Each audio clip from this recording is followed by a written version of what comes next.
بس بیاں کرتے ہیں سارے سنگوں شجر چاند ستارے تسبیح سے خشک و تر ہے اللہ یا اللہ یا اللہ یا اللہ۔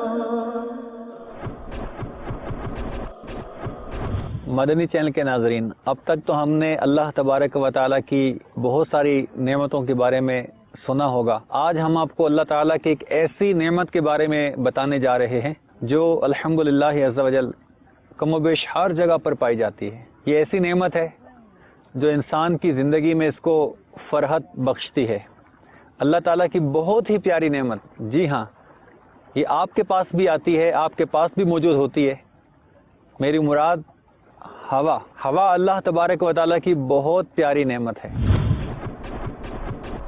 ہوا اللہ تبارک و تعالیٰ کی ایک انمول نعمت ہے جس کی ضرورت ہر ذی روح کو ہوتی ہے۔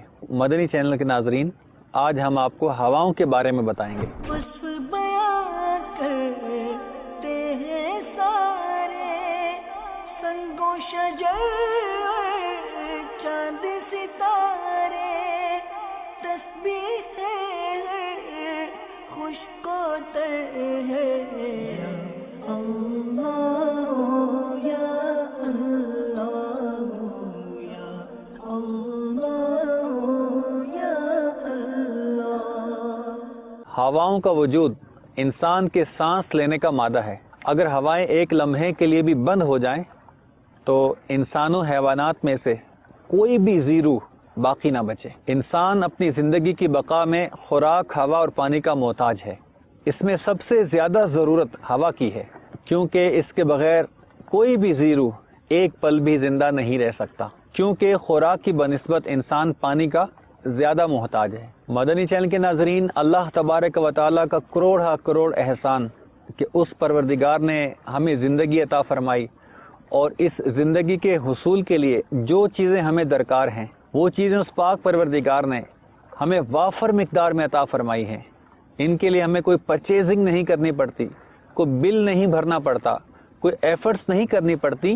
یہ چیزیں ہر جگہ ہر مقام پر اس کی رحمت سے ہمیں دستیاب ہیں۔ الحمدللہ عز و جل جب ہم ان کو حاصل کرتے ہیں تو ہمیں اس موقع پر اللہ تبارک و تعالیٰ کا خوب کثرت کے ساتھ شکر ادا کرنا چاہیے، تاکہ اللہ تبارک و تعالیٰ اپنی نعمتوں کے شکر کی برکت سے ہماری نعمتوں میں مزید ترقیاں عطا فرمائیں۔ ہواؤں سے ہم فقط سانس ہی نہیں لیتے، بلکہ دریاؤں میں روانی، سمندروں میں تلاطم، اطراف عالم میں کھیتوں اور باغات کی نشو و نما، سمندروں میں جہازوں کی آمد و رفت، بادلوں کی گردش اور بارشوں کا حصول، یہ تمام امور اس پاک پروردگار کی پیدا کردہ ہواؤں کے سبب سے ہیں۔ اگر وہ پاک پروردگار چند لمحات کے لیے بھی ہواؤں کو روک دے تو ساری کائنات کا نظام درہم برہم ہو جائے، جیسا کہ قرآن مجید فرقان حمید میں فرمانے عالی شان ہے۔ اللہ تبارک و تعالیٰ کی قدرت پر نشانیوں میں سے ایک نشانی سمندروں میں رواں دواں پہاڑوں کی مانند جہاز اگر اللہ چاہے تو ہواؤں کو روک لے اور یہ جہاز سمندر میں کھڑے کے کھڑے رہ جائیں۔ ایک اور مقام پر اللہ تبارک و تعالیٰ کے فرمان عالی شان کا کچھ مفہوم یوں ہے کہ اللہ تعالیٰ کی نشانیوں میں سے بعض یہ ہیں کہ وہ بعض ایسی ہوائیں بھیجتا ہے کہ وہ تمہیں بارش کی آمد کی خوشخبری دیتی ہیں تاکہ تم اس رحمت کو لے سکو، اور انہی ہواؤں سے اس کے حکم سے جہاز چلتے ہیں تاکہ تم تجارت کے ذریعے اللہ تعالیٰ کا فضل ڈھونڈ سکو اور اس نعمت پر اس کا شکر ادا کر سکو۔ مدنی چینل کے ناظرین، آپ نے سماعت فرمایا کہ اللہ تبارک و تعالیٰ کی دیگر کئی نعمتوں کے ساتھ ساتھ ہوا بھی اللہ تبارک و تعالیٰ کی کتنی افضل اور کتنی عالی شان نعمت ہے کہ اس نعمت کے ہونے سے ہمیں زندگی کا احساس ہوتا ہے۔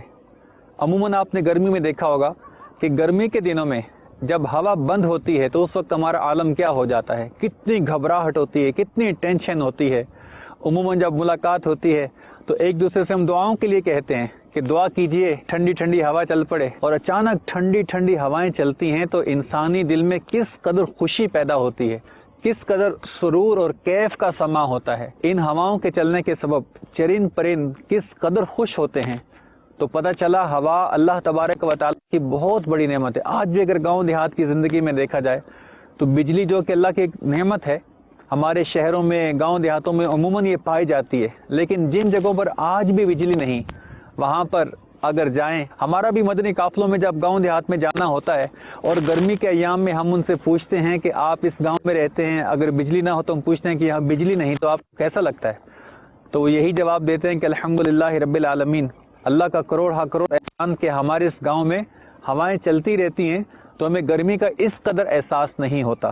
تو اللہ کرے کہ اللہ تعالی ہمیں ان ہواؤں کے ساتھ ساتھ ایک دن مدینے کی حقیقی پیاری پیاری ٹھنڈی ٹھنڈی ہوائیں بھی نصیب فرما دے۔ وہ پرکیف گھڑیاں ہوں کہ مرشد کریم ہوں، ہم ہوں، ہمارے اہل خانہ ہوں، اور ہم مدینے کی ٹھنڈی ہوائیں پا رہے ہوں۔ اللہ تعالیٰ میں قیامت کی دھوپ سے بچائے، گرمی سے بچائے، اور آقا صلی اللہ تعالی علیہ وسلم کے دامن کی ٹھنڈی ٹھنڈی پیاری پیاری ہوائیں ہمارا مقدر فرمائے۔ اللہ کرے ہم دنیا میں وہ اعمال سر انجام دیں کہ جب ہم قبر میں جائیں تو ہماری قبر کے اندر بھی اللہ تعالیٰ جنت کی ہوائیں چلا دے، اور یوں ہماری قبر جنت کا باغ بن جائے۔ اللہ تعالیٰ ہمارا ایمان سلامت رکھے۔